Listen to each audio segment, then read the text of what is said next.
الاعتراف الفرنسي واعتراف الإعلام الفرنسي بأن زيارة تبون إلى روما صفعة لفرنسا وصفعة للاتحاد الأوروبي كله، لأنه ما يقوله أو ما يعلنه الآن الإعلام الفرنسي هو إعلان صريح بأنهم سقطوا في الفخ، وأن الجزائر صفعتهم هي بفرنسا وحكومتهم. اسمعوا مليح شو راهم يقولوا. Par l'Italie, donc ça donne une stature nouvelle à l'Italie, et évidemment l'Algérie se détourne d'une certaine manière de la France et affirme d'ailleurs clairement pour mettre tous ses œufs dans le panier italien. Ça, on a vu d'ailleurs dans la télévision algérienne comme dans la télévision italienne, aucun superlatif n'était de trop pour souligner la chaleur des relations entre les deux pays, entre le président et la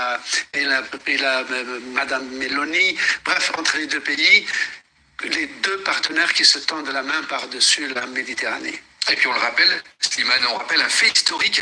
Dans l'Antiquité, l'Algérie était l'un des hauts lieux de la chrétienté. Et oui, c'est pour ça que cette visite nous rappelle que le pape a visité la Tunisie, a visité le Maroc, mais n'a jamais encore visité l'Algérie. Et effectivement, ce nouveau pape, dès son premier discours, il avait déclaré publiquement « Je suis le descendant, le fils spirituel de Saint-Augustin ». Et donc il avait laissé entendre qu'il voulait visiter le pays de son père spirituel, qui est né à Soukaras et qui a prêché pendant 40 ans à Annaba, l'antique.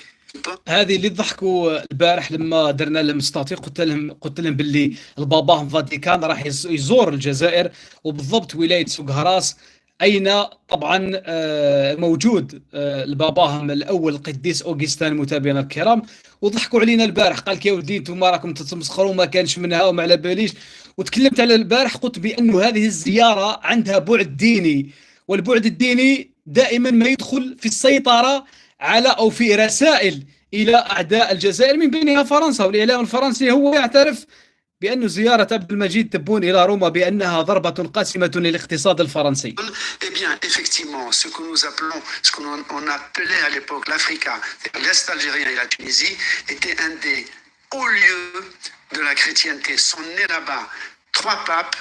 Dans le 14e, Victor Ier, sont nés 3 pères de l'Église, Saint-Cyprien, Tertullien et évidemment Saint-Augustin, sans parler des 5 empereurs romains qui ont dominé l'Empire.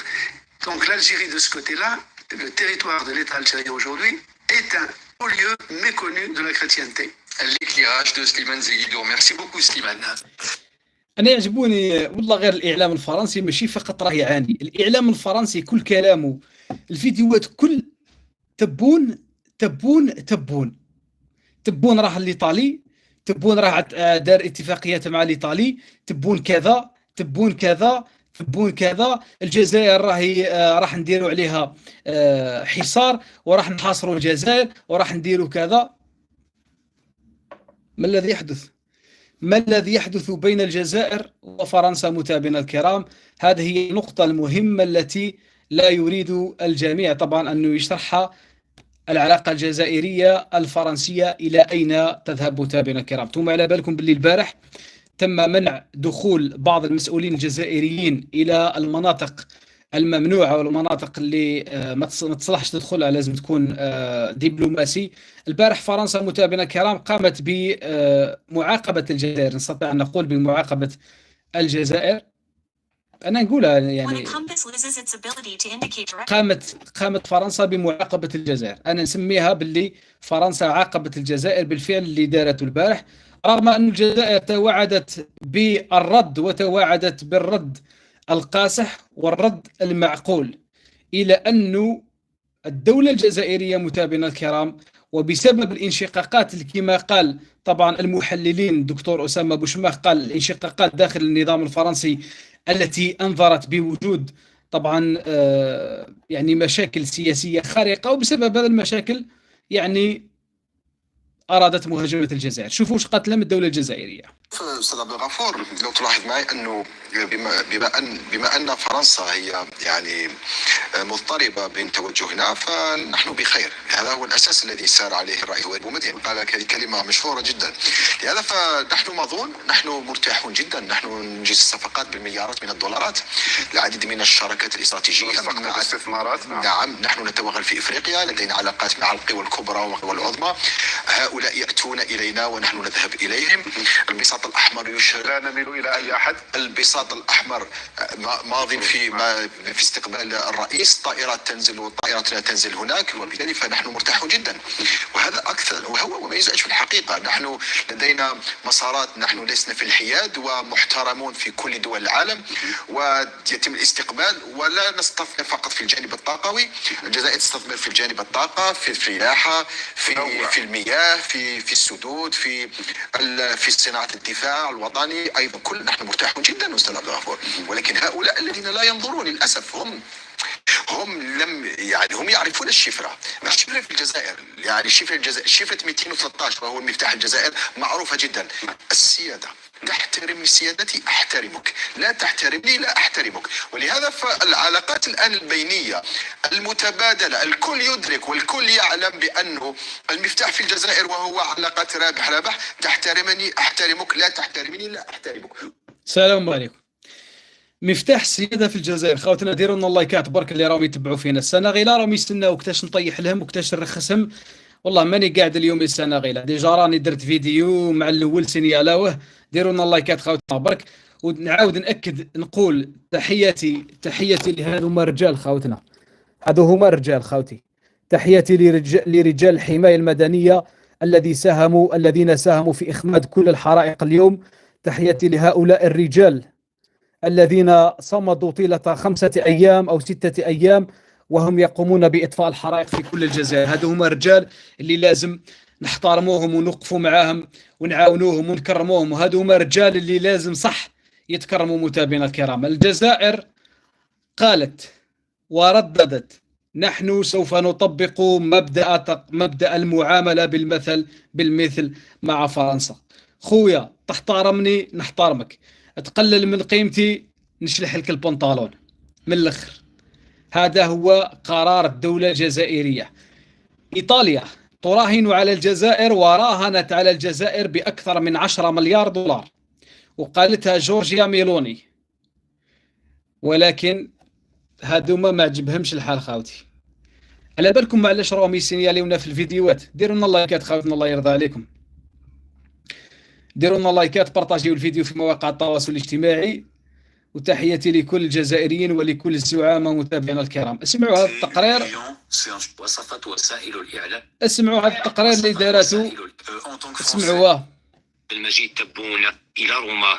هستيريا الإعلام الفرنسي المتطرف الذي ما فتئ يسعى لرسم صورة قاتمة عن الجزائر لم يهضم في مختلف منابرها الزيارة التاريخية للرئيس عبد المجيد تبون إلى إيطاليا. قبل ما نكمل، قال لك تبون كيسلم على جورجيا ميلوني، قال لك خلاص راحت حسيم سعود.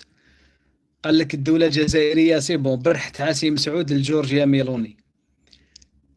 على بالكم باللي احنا رانا عايشين مع بعض الفئات، لانه ساعه كانت مش هكا نريح في قهوه نشوف رانا عايشين مع واحد الفئات البغل اخوه. بعض الفئات راني نقول لك البغل اخوه. قال لك تبون راح للطاليان باع، قال لك راح للطاليان باع الجزائر للطاليان، وتبالك تبون الجزائر تاعو باش يبيعها، وتبالك تبون ما عندوش شكون يراقبوا، تبالك ما عندوش نواب برلمان، ما عندوش شعب يراقب العمل تاع تبون. تبالكم احنا زريبه كيما نتوما نبيعوها للصهاينه. ارواح تسمع. فضلا عن الاتفاقيات الاستراتيجية المبرمة بين الجانبين المؤسسة لعهد جديد من العلاقات بين البلدين. زيارة أخذت حيزا مهما على قناة سي نيوز المتطرفة، وكانت أكثر وسائل الإعلام الفرنسية تألما وغيظا في تعليقها على مجريات الزيارة التاريخية. حتى مراسم الاستقبال الحافل والاحترام المتبادل كان لها. هذا يسموه الفيزازي يعني من المروك. قال لكم باح بغيت ولا كرهت، انت مروكي واش دخلك في لايف تاع الجزائريين يتكلموا على زياره تبون الى ايطاليا؟ انت مروكي، روح حوس على الثقبه ديال الملك تاعك، ما تحوش على حاجه خطياتك. باغي نفهم برك، انت مروكي دخلت في لايف تاع الجزائريين تقول له تبون باع الطليان، باع الجزائر للطليان. ما تروحش ترنك عند الزريبه تاعك وتهضر عند سيادك اللي راهم اللي باعوا المروك الصهاينه. باغي نفهم برك، انت واش دخلك في فيديوهات تاع الجزائريين وفي مواضيع تاع الجزائريين؟ تبون باع للطليان. انا ثاني تعجبني ميلوني، والله غير تعجبني بزاف. عندها الدهاء وخاصه كي ريبوندات على ماكرون والاتحاد الاوروبي اليوم. حبيت نفهم برك علاش المراركه يهتموا بتبون وزياره تبون اكثر من اللي راهم مهتمين بحياتهم. اقسم برب الكعبه البارح الاعلام المروكي يتكلم على تبون اكثر من اللي راه يتكلموا على الزريبه والقذاره اللي راهم عايشينها.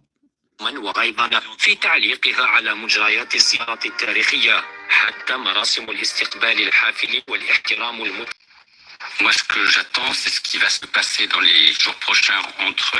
أنا أنتظر ما يحدث في الأيام المقبلة بخصوص مصير العلاقات الفرنسية الإيطالية، وكذلك علاقتنا مع إسبانيا التي اتخذت موقفا معاديا لفرنسا. الأكيد أننا لسنا سعداء بصفتنا فرنسيين بتلقي بلادنا مثل هذه الصفحة الدبلوماسية. Si Giorgia Meloni le fait. الاستقبال المهيب الذي خصت به الإيطالي جورجيا ميلوني الرئيس الجزائري عبد المجيد تبون يؤكد أنها ليست خائفة من الموقف الفرنسي، إنه الأمر مرجع لنا. سقساني واحد المروكي قال لي واش دار تبون في الطليان؟ جاوبني عافاك. علاش نجاوبك؟ واش دخلك نتايا؟ علاش راك انت مهتم بالعلاقات والتحركات الجزائريه؟ انت واش دخلك؟ باغي نفهم برك يا اخي. هذا امر يخص الجزائر ويخص الجزائريين والدوله الجزائريه، ما دخلك انت. واش دخلك انت؟ اسكو حنا جينا قلنا لكم واش هي العلاقه بين الزريبه والكيان الصوص؟ حنا قلنا لكم باللي الكيان الصوص اشترى الزريبه باطل، وانتم بعتوا رواحكم للكيان الصهيوني باطل. لكن لا تحوس واش دار تبون في الطليان. ادخل المنار سليبي تعرف واش دار تبون في الطليان. المهم هروح نقول لك اش دار تبون في الطليان.